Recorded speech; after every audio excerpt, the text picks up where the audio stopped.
जी हाँ, केवल आप मुझे 5 मिनट दीजिए और इस 5 मिनट में मैं परीक्षा में आने वाले महत्वपूर्ण होमोफोन्स आपको बता दूंगा।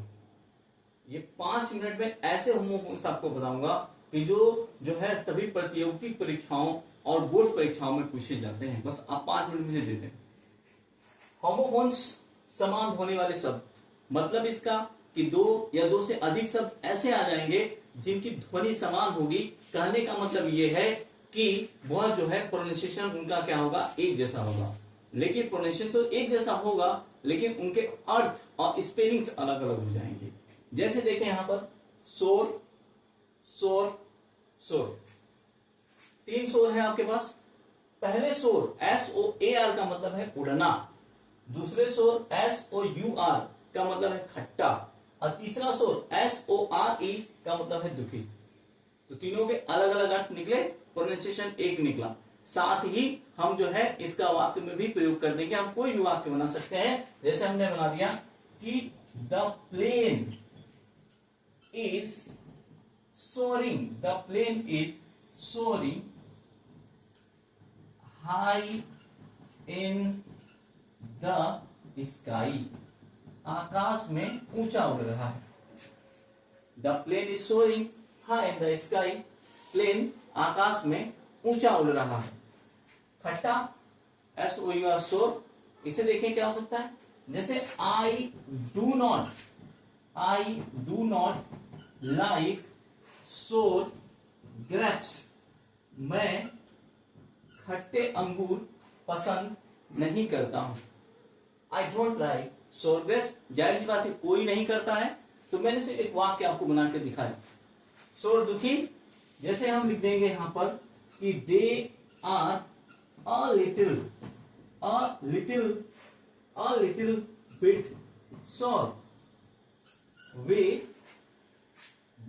वह है कम दुखी हैं। तो हमने एक वाक्य बनाया। वाक्य हम जब बनाएंगे तो हमें ये वर्ड जो है बेहतर समझ में आएंगे, इसलिए वाक्य बनाना यहां पर अनिवार्य है। तो साथ ही जो है हम इसके आगे का भी देखेंगे।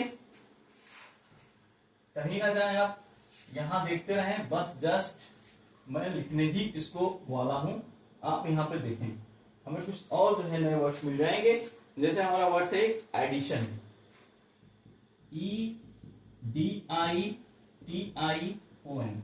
Addition.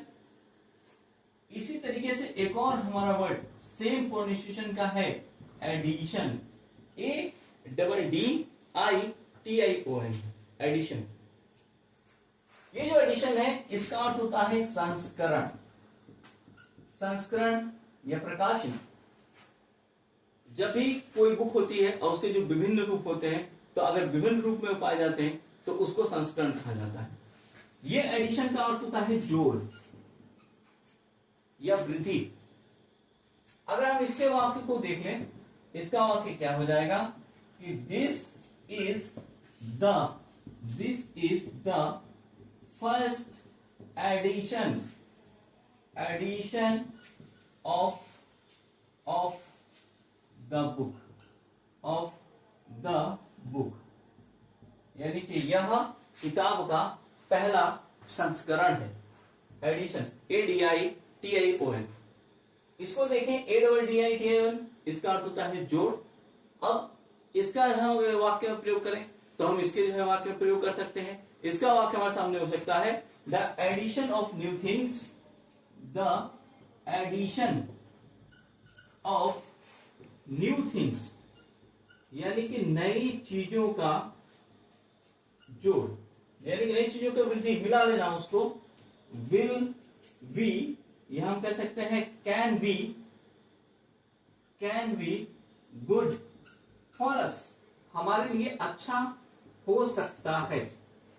Can be good for अस, मैंने कैन का प्रयोग इसलिए किया क्योंकि इसमें मुझे एबिलिटी दिखाई देता है, पावर, कि अच्छा हो सकता है। अगर मुझे संभावना दिखाई देगी तो मैं यहां मे भी लिख सकता हूं। मैं चाहूं तो यहां मे भी लिख सकता हूं अगर मुझे संभावना दिखाई दे।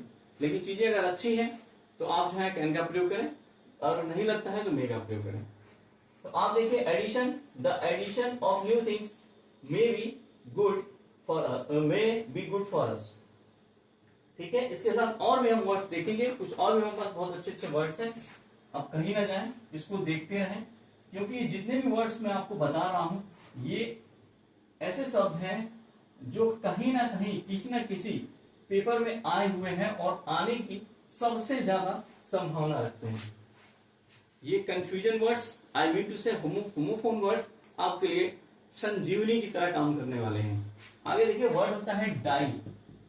सब कोई जानता है डाई मीन्स होता है मरना, और इसी तरह का एक और वर्ड होता है डाई। ये डाई जो है इसका अर्थ होता है मरना, यह डाई है इसका अर्थ होता है रंगना। इसका प्रयोग कर लें, इसका प्रयोग क्या निकल जाएगा अगर हम करें तो,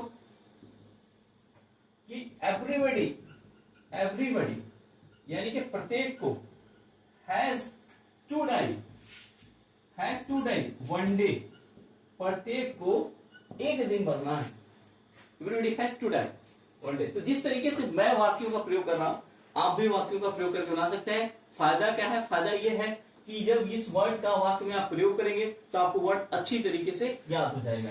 इस डाई का देखें, इस डाई का भी प्रयोग जो है हम क्या कर सकते हैं, अपने हिसाब से इसको बना सकते हैं। जैसे हर ऑल थिंग्स, उसकी सारी चीजें, हर ऑल थिंग्स आर, हर ऑल थिंग्स उसकी सारी चीजें आर डाइड, डाइड येलो, उसकी सारी चीजें जो है येलो से रंगी जाती है, येलो से रंगी होती हैं।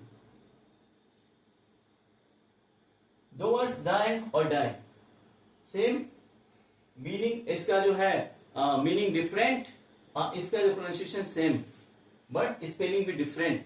तो this is the most important word. साथ ही हम जो है सबसे इंपोर्टेंट वर्ड्स और भी देखेंगे। 3 वर्ड्स हमारे पास और भी बहुत इंपोर्टेंट हैं, कहीं ना जाए, इसे भी बहुत ध्यान से देखें, क्योंकि जो भी मैं आपको ये समझा रहा हूं ये सब का सब पेपर में आने वाला है, सब आपके परीक्षाओं में पूछे जाने वाला है। एकदम कंफर्म आपको बता रहे हैं, आपके एग्जाम में पूछा जाना ही है, चाहे कुछ भी हो जाए। देखिए वर्ड हमारे पास है वेल, एक और वर्ड है हमारे पास VEIL, VEIL वेल।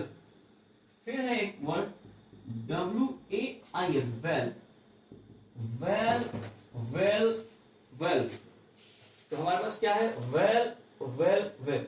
ये जो वेल है इसका मतलब हो जाएगा घाटी, ये वेल है इसका मतलब हो जाएगा घूंघट, और ये वेल है इसका मतलब हो जाएगा रोना। तीनों का अर्थ बिल्कुल अलग अलग। ये वेल हम वाक्य में अगर प्रयोग करेंगे तो लिख सकते हैं कि the well of Switzerland is beautiful,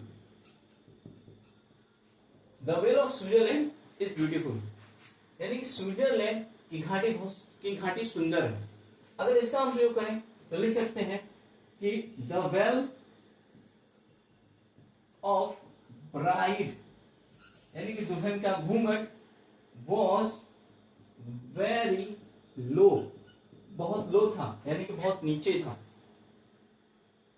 well इसका प्रयोग करें तो ऐसा हो सकता है कि सी वॉज वेलिंग, सी वॉज वेलिंग, वह रो रही थी फॉर हर हस्बैंड, वह अपने हस्बैंड के लिए रो रही थी।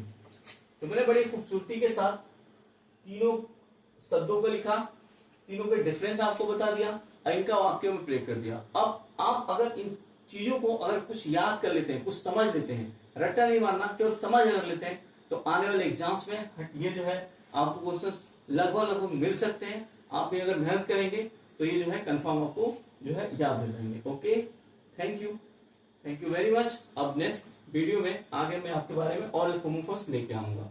Thank you.